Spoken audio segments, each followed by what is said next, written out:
Hey guys, hope everyone's day is going well. This is the SunBird. It's a brand new release from YoYoFriends, and I'm super excited to be doing a review on this throw. Let's jump right in. Real quick, I want to give a shout out to YoYoFriends for sending me this yo-yo and making this video entirely possible. Alright, so quick background on the SunBird itself. So a couple years ago, YoYoFriends made a yo-yo called the Hummingbird, and it was a real success. It really kind of took the yo-yo community by a storm. People really, raved about it, and they really liked the Hummingbird itself. However, the Hummingbird does come at a pretty premium price. So now we have the SunBird, which is a mono-metal version of the Hummingbird. It comes at a much cheaper price point and has some pretty interesting characteristics. It is worth mentioning that in this review, I'm going to be comparing the SunBird to the Hummingbird quite a bit, so just a quick heads up. So let's take a look at the specs of the SunBird.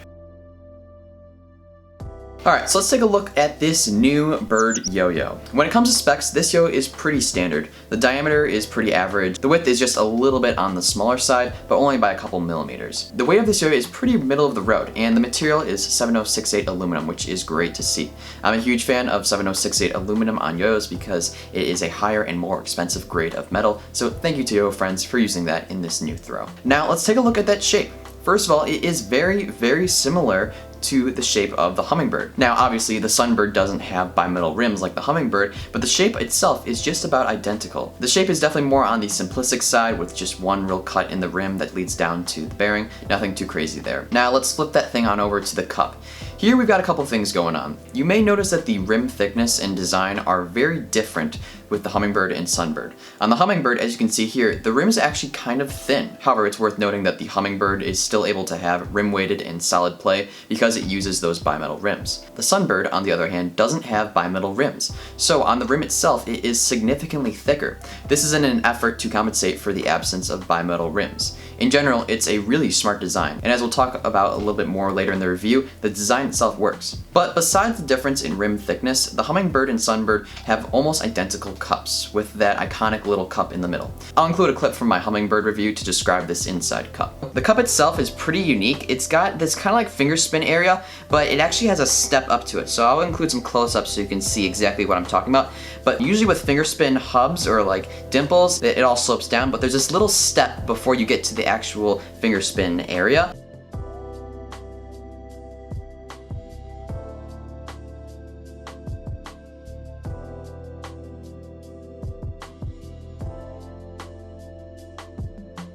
It is worth mentioning that the SunBird comes in a bunch of different cool colors with awesome engravings. My SunBird happens to not have any engravings, but that's just because I have a reviewer model.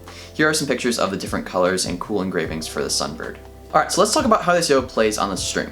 To start, this is a very standard yo-yo. That was one of the first things I noticed. It's kind of one of those yo-yos that is really just like pretty good at everything.